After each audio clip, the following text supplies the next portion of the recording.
Bonjour à tous, aujourd'hui je vous propose le concours E3 à Polytech. Un sujet ici PSI, mais ça s'adresse un petit peu à tout le monde, c'est très sympa ce sujet-là sur les... Donc il y a un peu de tout, mais on est sur l'analyse bien sûr. Equadif, développement en série entière, après ici des fonctions à paramètres, des intégrales, des sommes, il y a un peu de tout. Donc on va commencer tout de suite. Aujourd'hui on fera question de cours et la question 2 ici. Donc Equadif et résolution avec des séries entières, on est parti. Première question, question de cours, on s'en servira dans la deuxième partie de cet exercice. Montrer que donc, on prend une fonction f continue sur R à valeur réelle et t périodique. Eh bien, alors, on a pour tout x réel l'intégrale de x à x plus t de f de u du, c'est l'intégrale de 0 à t de f de u du. Alors, quelle démonstration on va proposer? La première chose, c'est que f étant continu sur R, possède une primitive. Donc, si j'appelle par exemple grand F une primitive de petit f, parce que f est continu sur R. Donc on prend une primitive f sur R. L'intégrale de x à x plus t de f du, c'est en fait donc la primitive entre x et x plus t. C'est donc grand f de x plus t moins f de grand x. Alors là, mauvaise idée, ça serait de penser que grand f est périodique. Effectivement, la primitive d'une fonction périodique n'est pas forcément périodique. Alors on peut prendre un exemple. Imaginez une fonction. Donc, alors un périodique, je vais prendre cosinus 2πx, effectivement un périodique. D'accord. Bien comme primitive. Alors vous pouvez proposer sinus donc 2πx, et ici donc 1 sur 2π. Ça c'est effectivement un périodique, mais vous pouvez tout à fait rajouter par exemple plus x. Et dans ce cas-là, ça n'est plus du tout un périodique, et pourtant la dérivée, qui sera cos de πx plus 1, elle est, elle, donc un périodique. Donc attention à ne pas penser que la primitive est une fonction périodique. Ce qu'on va faire, c'est qu'on va montrer que la différence des deux vaut toujours 0. Donc l'idée, on va prendre grand H de x, donc grand H de R dans R, qui à x associe donc intégrale de x à x plus grand t de f du moins intégrale de 0 à t de f de u du. Et on va montrer que cette fonction h, elle est constante égale à 0. Donc, pour tout x appartient à grand R, on a grand h de x. On va la dériver. Donc avant de dériver, on va quand même montrer ici qu'elle est dérivable. Alors, elle l'est parce que la fonction f est continue. Effectivement, d'après ce qu'on vient de dire, ça, eh bien, c'est grand f de x plus t moins grand f de x, moins cette constante ici, ça c'est un réel. Voilà. Grand f, eh bien, c'est une primitive de f, donc elle est dérivable, et sa dérivée continue. Donc h, eh bien, c1 sur r, effectivement, c'est lié au fait que grand f est c1 sur r, étant la primitive d'une fonction continue. Donc on peut dériver, vous voyez que la dérivée elle est très simple, on peut le faire directement même sans faire de grand H. On va dériver grand f de x plus t par composition, c'est donc la dérivée de x plus t c'est 1, ça fait grand f' de x plus t moins grand f' de x. Autrement dit, ça fait, là c'est une constante, ça fait 0. Il me reste f de x plus grand t moins f de x. On peut le dire vraiment beaucoup plus vite, c'est assez connu.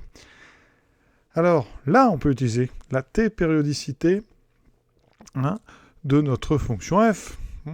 F est t-périodique, donc f de x plus t vaut f de x. Donc ça, c'est égal à 0, parce que ça fait f de x moins f de x. Donc, on vient de montrer que pour tout x appartenant à grand R, h' est égal à 0. H est continu, d'accord, donc, ça veut dire, même elle est C1, eh bien, ça veut dire que H est une constante. H est C1. Donc, H était une constante. Alors, quelle est cette constante? On va montrer que c'est 0. Et donc, ça veut dire que pour tout x appartenant à R, H de x, elle vaut en fait H de 0.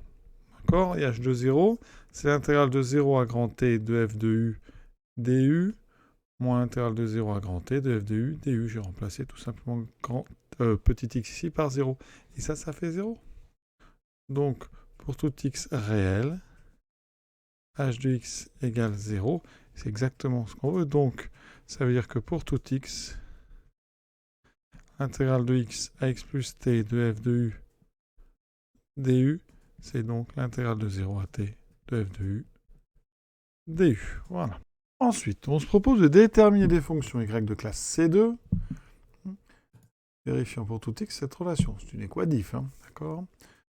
Et on suppose qu'il existe une fonction g développable en série entière de rayons de convergence non nuls, vérifiant cette équadif. Hein. Et donc on la met sous la forme somme de n égale 0 à plus infini des an xn avec g de 0 égale à 0 est égal à 1. D'accord? Donc, prouver que a1 égale 0 et déterminer pour tout n supérieur ou égal à 1 une relation entre an plus 1 et an moins 1. Donc pour cette première question, on va travailler sur le disque de convergence ouvert, donc sur moins RR ouvert avec R, donc le rayon de convergence non nul. On nous dit qu'il existe, hein, d'accord? Alors, on va avoir besoin de dériver parce qu'on a une équadif avec du y seconde. Hein. Il faut savoir que eh bien, la somme d'une série entière, elle est infiniment dérivable hein, à l'intérieur du disque de convergence. D'accord? On n'a aucun souci, donc on peut dériver terme à terme une série entière sans aucun problème, donc sur moins RR ouvert. Hein. Donc on va dériver. Une première fois. Hein. Donc G'. Vraiment, je répète, on peut dériver autant qu'on veut dans ce disque ouvert. Ça fera donc, alors, on va dériver terme à terme, donc j'aurai n à n, xn moins 1, comme j'ai dit xn moins 1 ici, on va mettre somme de 1 à plus l'infini. Donc on redécale ici pour être de 0 à plus l'infini, et surtout avoir une puissance ici n. Donc je fais un changement en n moins 1. J'obtiens donc ici donc n. Ça va augmenter ici. On a donc n plus 1 à n plus 1. Et par contre, on va bien de 0 à plus l'infini. Et on redérive une deuxième fois. Hein. Le rayon de convergence n'aura pas changé, c'est le principe. Et donc on aura somme de n égale 1 à plus l'infini de n plus 1 à n plus 1 xn moins 1. Et on redécale pour avoir ici x puissance n. Donc j'aurai un x puissance n, et j'aurai donc ici n plus 1 fois n plus 2, et ici à n plus 2. Et on sera de n égale 2 à plus l'infini. La question qu'on peut se poser, c'est est-ce qu'on a besoin à chaque fois ici de mettre du xn? Tout dépend de l'équation différentielle qu'on a ici. Hein, le y', est, donc il y a un plus, le y est multiplié par x. D'accord? Donc là, ça veut dire que ma première série, hein, j'aurai du, ici, donc du xn plus 1. La deuxième, j'aurai, si j'ai pas touché, j'aurai du xn. Et la troisième, ici, je vais avoir j'ai multiplié par x. Donc c'est pas forcément la peine que je redécale, puisque le xn plus 1 va être augmenté par le x. Donc ce que j'ai fait ici n'est pas forcément utile. Hein, d'accord? Donc ça, on va le laisser comme ça. Et maintenant, bon, on va mettre tout dans notre équadif. Dans notre équadif, on va multiplier g seconde par x. Donc je vais écrire x, g seconde de x. C'est donc la somme de n égale 1 à plus l'infini, dn n plus 1, à n plus 1, x puissance n, moins 1 fois x, donc x puissance n. Maintenant, sans problème, il n'y a même plus de souci avec des x puissance moins 1, on peut ici mettre la somme de 0 à plus l'infini, puisqu'en 0, le terme s'annule. Donc ça fait somme de 0 à plus l'infini, dn n plus 1, à n plus 1, xn. Ensuite, on va avoir notre terme G'. Donc je le réécris, celui-là, il n'a pas de problème. C'est la somme donc, de n égale 0 à plus l'infini des n plus 1 à n plus 1 xn. On a bien des xn, des xn. Alors, le suivant, on va multiplier par moins 4x. G de x. Donc, ici, premier coup, ça va donner ceci. Donc, somme de n égale 0 à plus l'infini de moins 4 à n xn plus 1. On va redécaler ici pour avoir du x puissance n. J'obtiens donc la somme de n égale 1 à plus l'infini et moins 4. Alors ici, donc, on prendra n moins 1 fois x puissance n. Et on n'a plus qu'à ajouter tout ça, et la somme fait toujours 0. C'est la relation ici qu'on va mettre donc dans 2 étoiles. Donc quand on fait la somme, on va séparer le terme n égale 0, parce qu'il n'y en a que 2, il n'y en a pas un dans celui-ci. Donc pour n égale 0, là-haut, je n'ai pas de terme, parce que j'ai 0 fois 1, donc j'en ai pas. Par contre, ici, pour n égale 0, j'ai une fois A1. Donc ça va me donner 1 plus, et maintenant après je fais la somme de n égale 1 à plus l'infini de tous les termes. J'ai donc du n fois n plus 1 à n plus 1 plus n plus 1 à n plus 1 moins 4 à n moins 1. Il faut vraiment être très précis. Tout ça multiplié par x puissance n, et tout ça fait toujours 0 pour tout x appartenant donc à R. On transforme un petit peu. Ici, somme de 1 plus infini. Alors là, j'ai en facteur n plus 1, n plus 1. Donc multiplié par n plus 1. J'ai donc du n plus 1 fois n plus 1. C'est n plus 1 au carré à n plus 1 moins 4 à n moins 1. Et tout ça multiplié par xn. Et ça, c'est égal donc à 0. Un 0 qui admet un développement en série entière qui est le plus simple du monde, qui est celui-ci. Et donc on va utiliser l'unicité d'un développement série entière pour identifier tous les termes. Puissance de x par puissance de x. Et donc on obtient, donc par unicité, alors sur la copie vous mettez, par unicité du développement en série entière, donc A1 ça vaut 0. Et ensuite, pour tout n, donc appartenant à n étoiles, c'est-à-dire pour tout n à partir de 1, donc supérieur ou égal à 1, on a n plus 1 au carré à n plus 1, moins 4 à n moins 1, qui est égal à 0. Autrement dit, a n plus 1 vaut 4 sur n plus 1 au carré à n moins 1. Détermine alors à n pour tout entier naturel à n. Alors ici, comme on a du n plus 1 et moins 1, ça dépend de la parité. Donc on sait que A0 est égal à 1 et A1 est égal à 0. Ça veut dire que tous les impairs, comme on part de 1, après A3, A5, etc., vont être nuls. Donc on va dire tout simplement que pour les indices impairs, donc pour tout P appartenant à grand N, eh bien A, donc 2P plus 1, ça c'est les impairs, fera toujours 0. Pour les rangs, donc paires, donc pour avoir A2P, j'applique ça en remplaçant n, vous voyez, par 2P moins 1. J'aurai donc 4 donc, sur 2P au carré, fois bon, A2P moins 2, et je vais continuer jusqu'à arriver à la fin à A0, qui vaut 1.